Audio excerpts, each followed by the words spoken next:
Refined Awami League গঠনে ছাত্র নেতাদেরকে সমঝোতার চাপ, চাঞ্চল্যকর পোস্ট হাসনাতের, দলটিকে নিষিদ্ধের দাবিতে মধ্যরাতে রাজুতে জমায়েত। হতেই হবে শেখ হাসিনার গণহত্যার বিচার, দাবি বিএনপির। ৩৬ জুলাই ক্লোজ হয়ে গেছে আওয়ামী লীগের চ্যাপ্টার, বলছে জামায়াত। বৈশাখে নতুন চাল না আসা পর্যন্ত চালের দাম কমার আশা নেই, সবজি, সেমাই, চিনিতে স্বস্তি।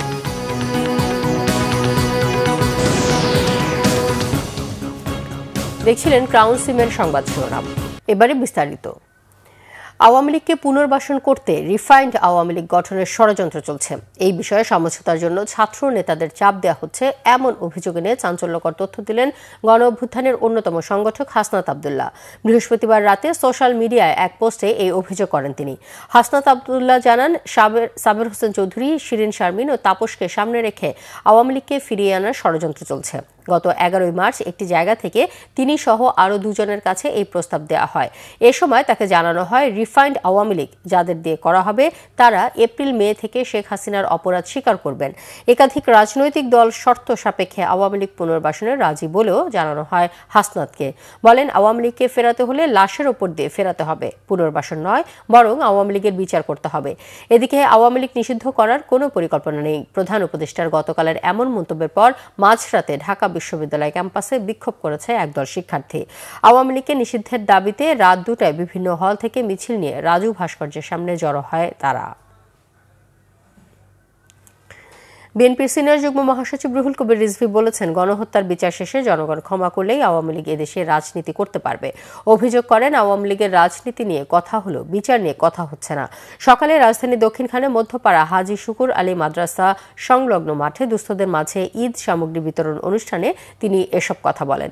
জুলাই আন্দোলনে গণহত্যায় জড়িতদের বিচার নিশ্চিতের দাবি জানান রিজভী। এ সময় বিএনপি ঢাকা মহানগর উত্তরের আহ্বায়ক আমিনুল হক বলেন, অন্তর্বর্তী সরকারের একটি গোষ্ঠী 5 আগস্টের পর সংস্কারের কথা বললেও গত 6 মাসে দৃশ্যমান কোনো সংস্কার দেখা যায়নি। আওয়ামী লীগের চ্যাপ্টার ক্লোজড, ওপেন করার কোনো অবকাশ নেই মন্তব্য করেছেন বাংলাদেশ জামায়াতে ইসলামের আমির ডাক্তার শফিকুর রহমান। বলেন, আওয়ামী লীগের পুনর্বাসন জনগণ মেনে নেবে না। নিজের ভেরিফাইড ফেসবুক আইডিতে দেয়া বার্তায় জামায়াত আমির আরও বলেন, আওয়ামী লীগের চ্যাপ্টার 36 জুলাই ক্লোজড হয়ে গেছে, নতুন করে ওপেন করার সুযোগ নেই। দেশকে অস্থিতিশীল করতে পতিত ফ্যাসিবাদরা দেশের ভেতরে বাইরে নানা ষড়যন্ত্রে লিপ্ত উল্লেখ করে ডাক্তার শফিক বলেন, জনগণ অগ্রাধিকারের ভিত্তিতেই গণহত্যার বিচার দেখতে চায়, এর বাহিরে অন্য কিছু ভাবার সুযোগ নেই।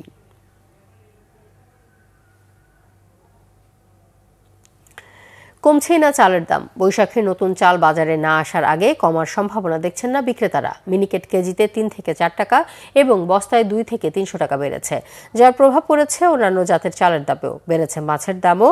সরবরাহ কমার অজুহাতে কেজিতে 20 থেকে 25 টাকা বাড়ার কথা বলছেন বিক্রেতারা। কেজিতে 20 থেকে বেড়ে ব্রয়লার 210 টাকা কেজি এবং সোনালী মুরগির বিক্রি হচ্ছে 300 টাকা কেজিতে। তবে দাম কমে 120 টাকা ডজনে পাওয়া যাচ্ছে ডিম।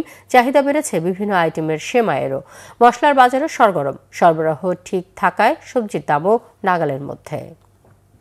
বিদ্যুৎ বিভ্রাটের কারণে সম্পূর্ণ বন্ধ হয়ে গেছে লন্ডনের হিথ্রো আন্তর্জাতিক বিমানবন্দর। আচমকা এই অচলাবস্থায় চরম দুর্ভোগের মুখে পড়েছেন বিমান যাত্রীরা।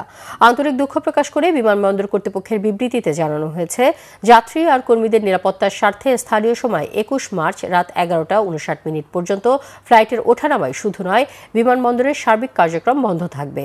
তাই ভোগান্তি এড়াতে বিমানবন্দরে যাবার আগে ফোন করে ফ্লাইটের সময়সূচি নিশ্চিত হতে যাত্রীদের প্রতি আহ্বান জানানো হয়েছে। যুক্তরাজ্যের সবচেয়ে বড় এই বিমানবন্দরে প্রতিদিন গড়ে 1300টি ফ্লাইট ওঠানামা করে। গত বছর এই বিমানবন্দর ব্যবহার করেছেন 8,39,00,000 যাত্রী। মূলত বিমানবন্দরের কাছাকাছি পশ্চিম লন্ডনের হেইস শহরে বিদ্যুতের একটি সাব স্টেশনে আগুন লাগার জেরে এই সিদ্ধান্ত নেয় হিথ্রো বিমানবন্দর কর্তৃপক্ষ। অগ্নিকাণ্ডের ঘটনায় 16,300 বেশি বাড়িঘর আর ব্যবসা প্রতিষ্ঠানে বিদ্যুৎ সরবরাহ বন্ধ হয়ে যায়।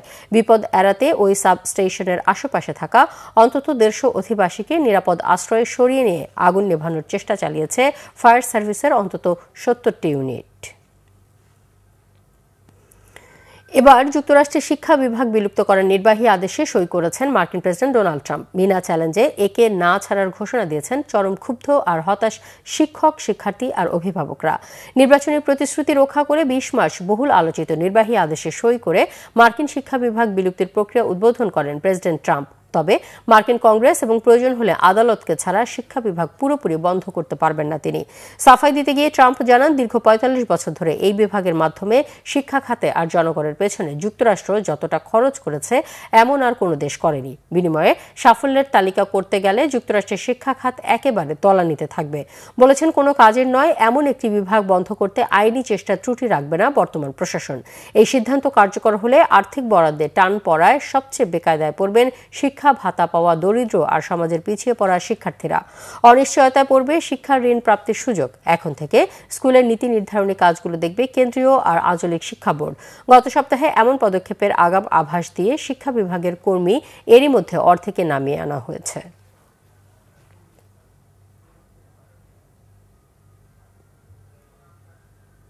এই ছিল এখনকার মতো। পরের সংবাদ দেখার আমন্ত্রণ রইল। ধন্যবাদ।